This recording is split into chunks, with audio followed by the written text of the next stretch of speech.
Hey guys, Scott here from the FluxRealm, here to show you a quick few tips and tricks you can use and basic tutorials on how to start on Cinema 4D.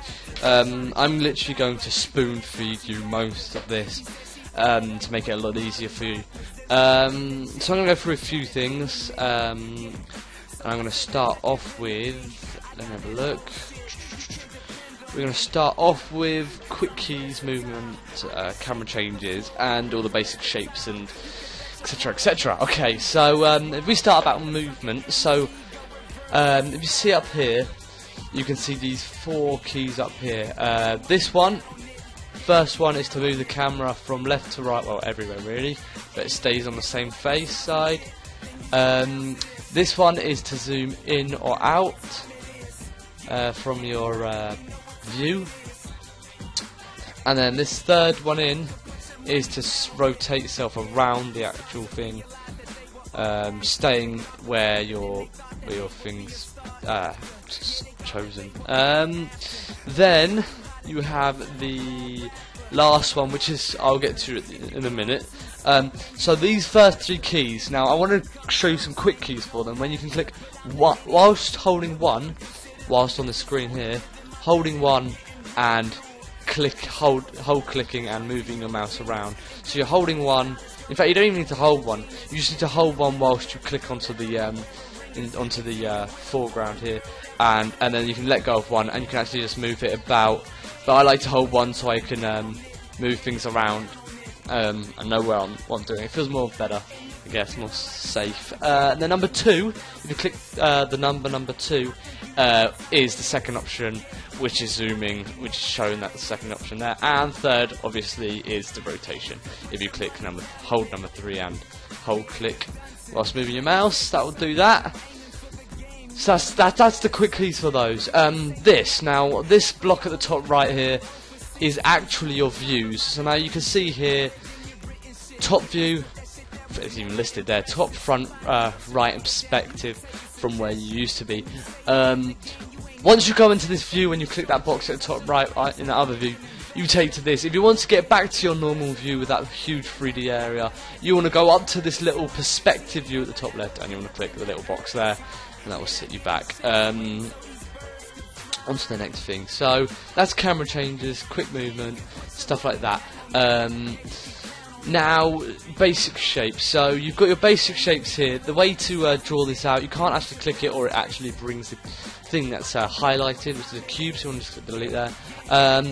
You can hold click on that block and it'll bring out all the options, such as all this. And you can bring any shape out, you can move it up and down, etc. In fact, I'll show you these now. So if I use these movement keys to turn around my object, it's sticking to that block, that white block in the middle. I'm not sure if you can see it, but there's like a white block. See it right in the middle. It normally sticks to you unless you click 1, which takes it away from the block. Now these keys, the movement one is to bring out this movement key, which pulls these out around, so you can move around your object. This one is the scaling, so you can actually kick out outside of the area and actually anywhere, and you can resize it to what you like, which is not much, which is actually quite helpful. And then you got these, which kind of do the same, but yeah, they kind of do the same really. So if I go back to movement and bring it up a bit, then you got rotation. You can do that, and it tells you the rotation you've done. You can also hold shift click, and it does it in 5. So whilst holding shift click, whilst moving it, it actually moves it in 5. You see there. So that's a more block movement, so you don't ruin it at all. So that's that. So yeah, that's easy movement, etc. Now let's get through some of the render settings. So if I line this up a bit with the quick key that I've taught you already, you want to go to render. render settings, or you can go to the big block here. It's up to you. I like to just go to render and render settings. I don't know why, it just feels better.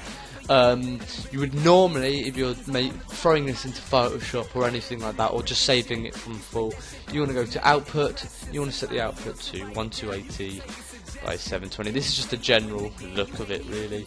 Makes it look just, it helps out when you're making pictures and stuff, especially with text on, because then you can actually resize it without it pixelating at all. Make sure it's on pixels. So that's done basically. Unless you're using film, if you're using film, you change the frames, which you're not probably. Then go to save. Save is common sense. So if you were to go like save it as a PNG, you need to make sure your alpha channel is ticked. If you're saving as a PNG, if you're just saving some text, you don't want the background or anything. You want to tick that. You want to click where this format is, and you want to click PNG. Nothing else is much of an option. None of these are really needed. You could go 16, but these are just for shadowing and stuff like that. And then you want to click the dotted line. You can choose where you want to save it. So if I choose desktop and then name it something, blah blah blah, save, and then it'll have that there. So whenever I save later on, I'll show you in a minute. Anti-alias. Now I use this a lot when I'm making text, such as the anti-aliasing. I normally go best. You need a powerful computer for this, by the way. So if you don't, then don't bother. I normally click best, and then I do normally 2 out of 4. That changes the rendering, and it makes the rendering time takes quite a while to render. So that's normal. That's if you're making pictures. And then you want to click. I use this when I'm using text. I use global illumination when I click effects, global illumination, and then I change the irradiance cache. I'll send this one to low. I normally set both the top one to low. It makes them look more. It makes the text look more sleek and darker. However, it's not really. It's really your choice, to be honest. So that's that done. That's rendering. Once you've rendered it, you can render it like so. Obviously it's black now, but I mean when you render, it renders out what it would look like really. So if I was to go like this, so if I was to bring out our shape quickly and I was to render it now, that's what our shape would look like. So if you can see there. Once you've added materials and stuff, the shading is going to look completely different. Although it's going to look like this in the viewer, but once you're going to render it, will render out all the colours and stuff to make it look a lot more sleeker. It just makes, they don't add them in the editing files, it's a lot smoother without them. Okay, on to the next thing. So we'll do the simple text and stuff like that. So if I go to text now, so if you go to MoGraph at the top on your toolbar, should be on any Cinema 4D, and you want to click Mo Text. This will bring out a text bar. In fact, I'm the wrong way round, my bad. So that will bring the text out. Yeah, I'm using the movement thing again, so you can move the text about. Now down here in the bottom right, you will see text, and this is what the name of it is. So if I just do, flux for now. So I've got flux there. Now you can choose a depth. So this actually decides how thick you want it. That's your text. This is used a lot when editing. Then subdivision. This is normally when you're like cutting it. You're selecting certain parts of the text to put different materials on, or cutting it in, extruding, etc. But that's just for complicated things. Okay, so they're not really much of an issue at the moment. Height, blah blah blah blah. Doesn't really matter there. Caps. Now caps. Most people normally have filler cap, and what you can see there is actually it gives like a beveled in like front and back. You do both of them. It bevels them in, looks quite sleek. Now back to the text, sorry, and click object again. You want to click font. Now this is where you decide what font you want. I've got so many fonts, it's unreal. Just let it load. Play my song whilst I'm waiting.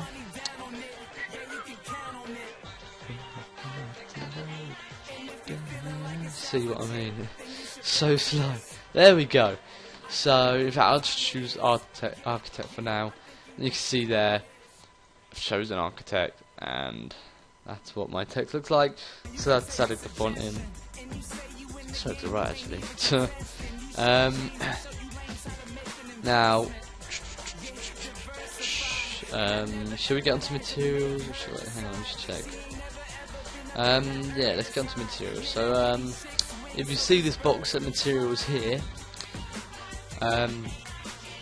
if you double click, you can bring out a map, or you can click File and click New Material. Oh, I clicked Shader by accident. File and then New Mat if you really want to. And if you, yeah, so that's if you want to.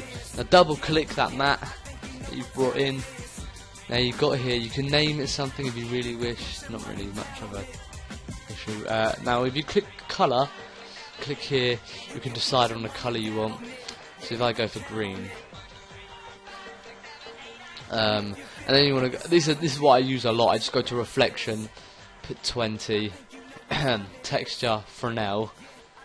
So you click there, texture Fresnel. I'm not sure what it does, to be honest, but it does something. So that's how I do it there, and I just have 20 on both, and I leave it like that.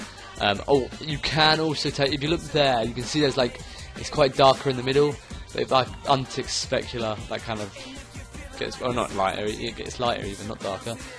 And there's like a light there. You can actually just completely remove that. It's up to you, whatever you feel like. That's normally to do with lighting and stuff. So once you've done that, you can click OK or whatnot. Throw it down, and you can see how it doesn't look right. You know, it still looks quite amateurish. Doesn't like show up the reflections or anything. So if you want to, if you want to throw in you can throw in a light or area light. I'll choose a light for now on, and move it about a bit, so you can choose where your light will be standing. So I might put my light there. I might put it right at the end. It gets the shadows there. So I'm going to keep my light there. Cool, untick that. So I'm just moving my thing there, because when you render it here, it will render where your positioned camera is.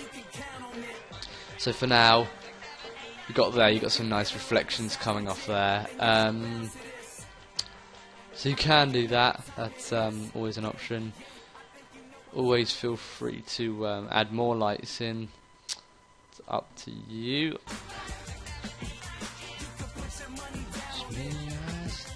In the snow. So yeah, you can just mess around with that. I normally add a camera. Cameras are normally used to keep a position you want, so you don't lose it, instead of having to keep adjusting your camera into the right position. So if I choose there and I click camera, you see that it's highlighted. You want to unclick it so you don't move the camera at all, so it's not even highlighted there. And you can pull out here and you can see the camera is viewing that area, and then whenever you want to go back into it, you can just click that little black box and it turns white to get back to your view, and then untick it again to come out. So far it's looking pretty sick. Now this is where if you go render settings, and this is where global illumination comes in handy, and you know, irradiance, cache back to low, and do that like that. And then when I go back into my camera, so that's the view I wanted, and I click render, it renders it all out, and you can see all the shadowing and stuff has changed. So that's the basics. You can finalise it by adding different things onto it, such as what I like to do is set the colour to white on things that are like beveled, you know, the caps with caps on it. I like to go set the colour to white, click reflection, and then just leave it like that. Throw it onto the text, and you can see that it's turned completely white. What you want to do is make sure you've highlighted the material that's been thrown on the text, that reflected one, and you can click selection, and I think it is R. Yeah, make sure you do capital and click R1 and then click out somewhere, and you can see there it colours in the beveled areas. So that font colours in the beveled areas, and then once I render it, you can see there's a very nice render. What you can do actually to show that it reflects quite a lot is what I like to do is just add a plane above. It's not too much of an issue where, but just you know, play around with it. Now you can copy and paste that, move it along, give some edges to it, and then what you want to add to the plane is just a normal matte colour set to white, and you want to tick luminance and leave it like that, so it's going to be a proper bright light. and you want to just throw them on both things. So that's how you throw materials on it. You can throw it either on there, or you can just throw it onto the actual object through the object panel. Now if I go back to my camera, oh, I've just brung the cube up instead of rendering it. My bad. And then you want to click render.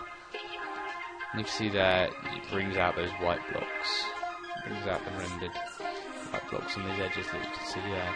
I might have to mess around with it, but you just mess around with it. It does get it. To save it now, in our render settings, in our save, we've already set the save for it, so it's ready.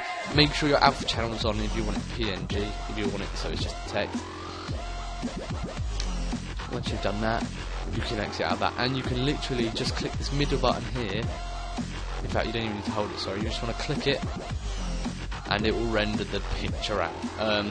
It will keep rendering like that, and then once that little thing goes from yellow to green, it means it's rendered. So now I think I saved it on my desktop somewhere. There it is. It is there, and it's in a PNG file, so I can use that whenever, wherever. Sorted. So that's the basics on Cinema 4D. I'm going to do a basics on Photoshop as well, so yeah, watch out for that. So hope you enjoy, guys, and see you soon. Bye bye.